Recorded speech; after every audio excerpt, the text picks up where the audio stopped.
pour gauche 25, gauche 25, et droite 25 points sur gauche 30, 25 points sur gauche 30.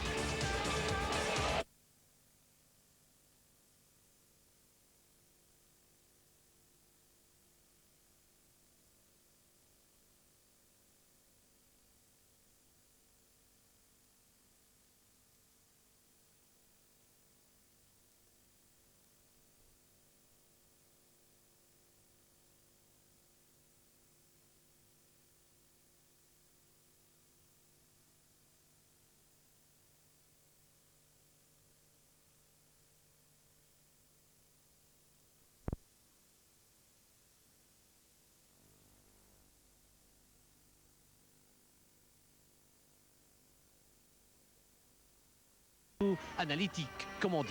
Voilà, donc restez attentifs en juillet, restez champions, comme d'habitude. Nous sommes donc à Ypres pour le Belgium Ypres Westhoek Rally, il faut le dire. Il faut aussi pointer le grandissime favori qui est, Gérald Duhéry va vous le confirmer, Freddy Loax. Oui, Freddy Loax qui a connu un début de saison hésitant, qui a relevé la tête à l'Acropole et qui est ici à Ypres avec une Mitsubishi officielle pour peut-être gagner une 4e fois consécutive. Les adversaires de Freddy Loax sont nombreux quand même. On commence avec Patrick Sneyers qui revient aux affaires. Patrick Sneyers qu'on avait redécouvert à Jalais avec une Subaru Groupa, il aligne ici à Ypres une World Rally Car hyper affûtée, il est très motivé. Marc Duhet avec une Cordoba, une Seat Cordoba World Rally Car. Une Seat en plein test asphalte, plein test développement pour les pneumatiques. Marc pourrait créer la surprise. 3 Toyota. La première, celle du Danois Lundgaard, pourrait surprendre aussi. Oui, c'est déjà sa 5e participation à Ypres. Lundgaard avec une Toyota World Rally Car est l'adversaire numéro 1 désigné par Freddy Loax. Autre Loax, David Loax, le Verviétois, c'est le Loax qui monte. Le Loax qui monte et qui a gagné, il l'a prouvé au circuit des Ardennes. Que vaudra-t-il ici face à Lundgaard et à la 3e Toyota Rocco Tunissen? Rocco Tunissen, le Hollandais volant, qui roule pour la première fois de sa vie et de sa carrière à Ypres. Attention à Gabi Goudezon, le vétéran, le roi du béton flandrien. Le roi du béton flandrien dont la Subaru va rugir ici à Ypres dans son jardin, des routes qu'il connaît par cœur. Jamais Gabi n'a été aussi bien armé. Bien armé aussi, le favori de la Formule 2, 2 roues motrices 2 litres, Chris Prinsen. Chris Prinsen, le vainqueur du premier rallye d'Europe à Ettelbruck au Luxembourg. Il aligne une Maxi Mégane, Renault Maxi Mégane 2 roues motrices. Il est le favori, mais il n'est pas le seul.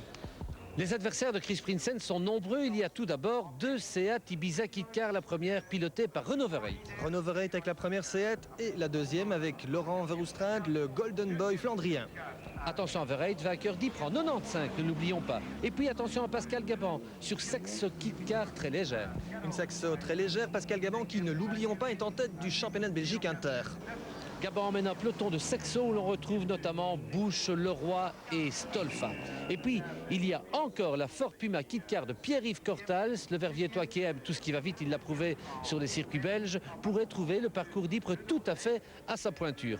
Enfin, le groupe N, où on retrouve le grandissime favori Larry Coles, qui a été placé sous la protection de Mitsubishi Rally Art Belgium. Larry Coles sera la cible d'une kyrielle d'adversaires. Vous l'avez vu, le plateau est royal, alors on va se taire et on va revivre ensemble une belle aventure ouest-flandrienne de 3 jours. On va la revivre avec passion et avec toute la science de Gérald Duhéry.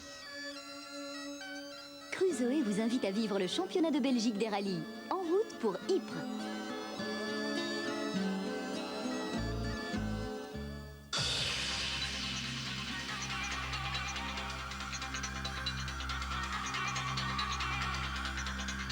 Ypres, c'est le seul rallye interbelge disputé en 3 jours, avec tout d'abord un apéritif de 5 spéciales vendredi, 10 spéciales samedi en pleine résistance, avant d'aborder un court sprint final dimanche de 5 spéciales. Au total, 648 km, dont 329 contre le chrono.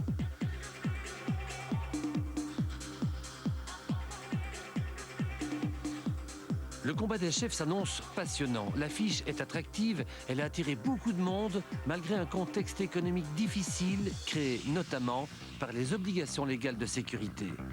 C'est évident, le rallye d'Ypres, tout comme le rallye en général, ne peut pas disparaître. Il fait partie du patrimoine national belge. C'est un événement nécessaire à la région du Westhoek. c'est pas si spécial que ça en fait. On est habitué. Enfin, depuis que je suis tout petit, je vais voir le rallye à Kemmel par exemple, ou ici c'est la 3e année qui passe, donc on est habitué. Aujourd'hui on est un peu bloqué, mais on a mis le tracteur chez le voisin par exemple, pour cet après-midi aller travailler quoi. Mais autrement ça ne nous dérange pas, c'est pas pour un jour. En fait on aime bien le rallye, puis les dégâts dans les champs sont indemnisés, donc il n'y a pas de problème de ce point de vue-là. Quel genre de dégâts? Par exemple des lignes de betteraves qui sont écrasées par les spectateurs, ou des plants de maïs qui sont écrasés par les spectateurs aussi, surtout les spectateurs. Le respect des cultures et de l'environnement en général, c'est aussi un point capital de la charte de Responsible Rally Supporter. La première spéciale nous emmène dans les campagnes de Dikebus. Et la surprise, ce n'est pas Freddy Loax qui signe le meilleur temps, mais le Danois Henrik Lundgaard.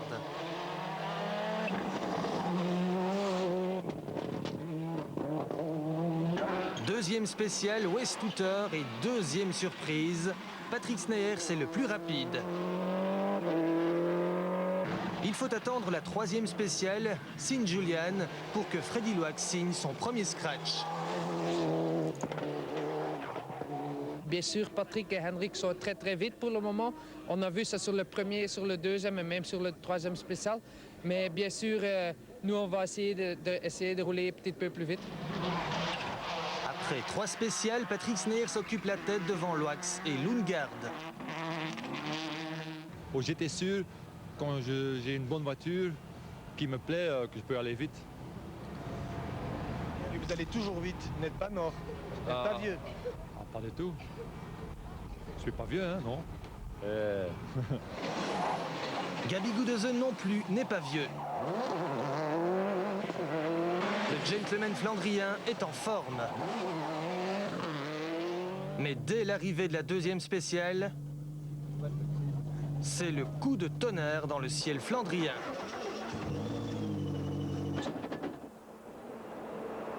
Gabi, l'enfant du pays, n'a plus d'embrayage.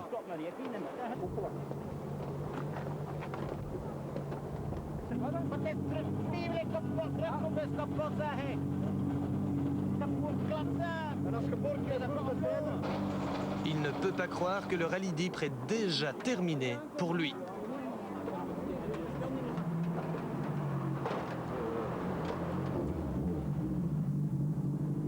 Vous reviendrez à Ypres? Je sais pas ce que je vais faire. Bon, je vais parler avec nos sponsors. Je dois encore avoir un budget pour le reste de la saison. Peut-être que je vais dire je n'ai plus besoin, je vais arrêter. Je sais pas. Pour le moment, je suis vraiment très déçu. Pascal Gaban compte sur un bon résultat pour conserver la tête du championnat inter. Après l'arrivée de la première spéciale, le pilote Citroën met tous les atouts dans son jeu en replaçant ses pneus arrière moins usés à l'avant. Dans la deuxième spéciale, Pascal crève à l'arrière droit.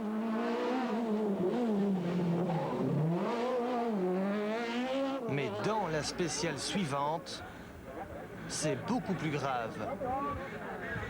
Le Bruxellois vit la même désillusion que Gabi Goodesen. La transmission est cassée.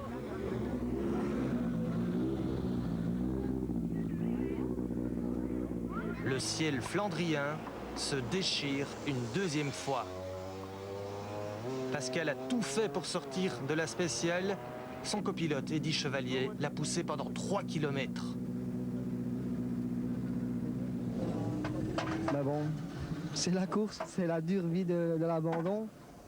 J'avais plus l'habitude et ça fait très mal. Voilà. Le Flandrien Joost Boxoen abandonne lui aussi, moteur cassé.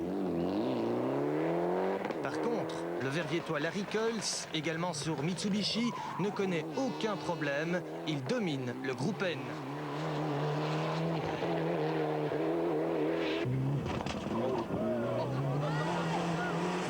On vous a vu à Sheffield vous entraîner physiquement. C'est comment dans la voiture? Il fait très chaud dans la voiture, c'est incroyable. Après la longue spéciale, on est vraiment mouillé. Je crois que j'ai encore un peu perdu de graisse. En deux roues motrices, Chris Prinsen et sa Renault Maxi Mégane sont souverains.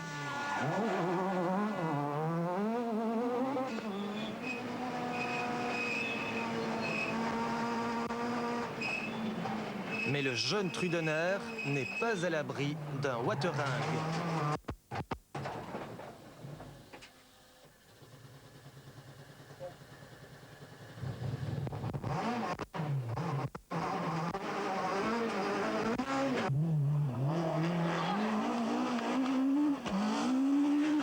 Beaucoup d'avance. Je pense qu'on a maintenant un peu plus d'une minute, un peu plus qu'une minute. C'est beaucoup. Oui, c'est beaucoup, mais dans la dernière spéciale, on a un peu essayé. Et mais ça a marché. Deuxième, le Templier Renault Vereit n'a pas la même expérience d'une 2 roues motrices. Il redécouvre la Seat Ibiza Kit-Car 2 ans après le San Remo et ça change d'une 4 roues motrices. Avec un moteur qui prend 9000 tours, on n'arrête pas de changer de vitesse. On est un peu comme un fou dans cette voiture. On est vraiment tout le temps en action. Que dans une 4 roues motrices, on est plus dans un fauteuil où on joue avec le couple et on change la vitesse vraiment, je dirais, vraiment délicatement et plutôt lentement par rapport à une 2 roues motrices. Vereit devance l'ex-champion d'Europe italien Enrico Bertone et Laurent Verhulst sur l'autre Seat Ibiza.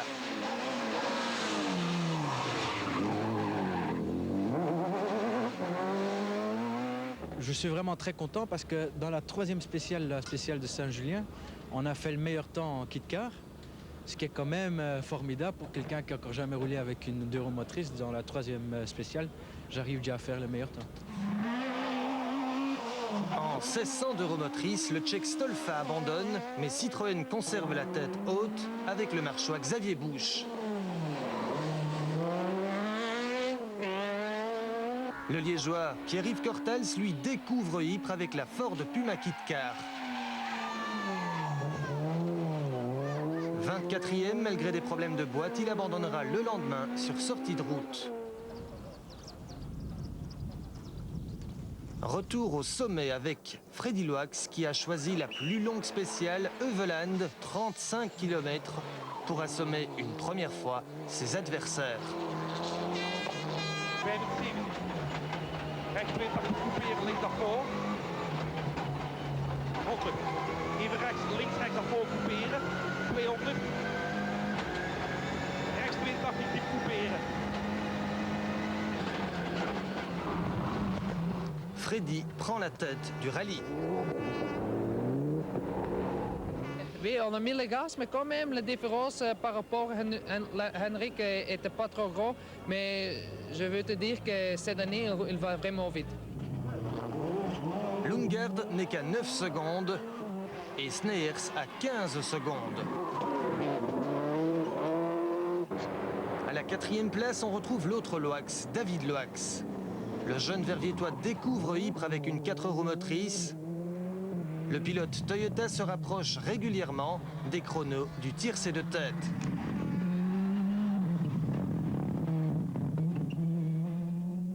Au début, on était à une seconde au kilomètre. Maintenant, je crois qu'on est à 6-7 dixièmes au kilomètre. Et on va essayer de continuer à évoluer et essayer de s'approcher d'eux au maximum. Sur l'autre Toyota Corolla, le Hollandais Rocco Tunissen est 7e. Derrière la Seat Cordoba de Marc Duhet.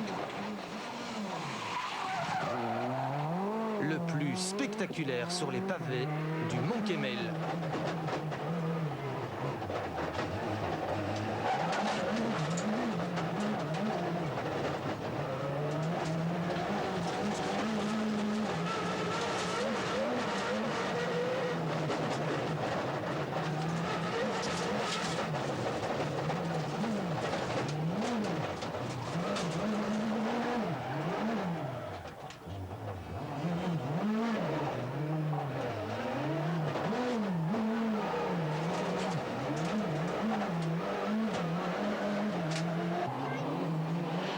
Marc Duhet qui a également perdu 30 secondes sur un 2e tête à queue.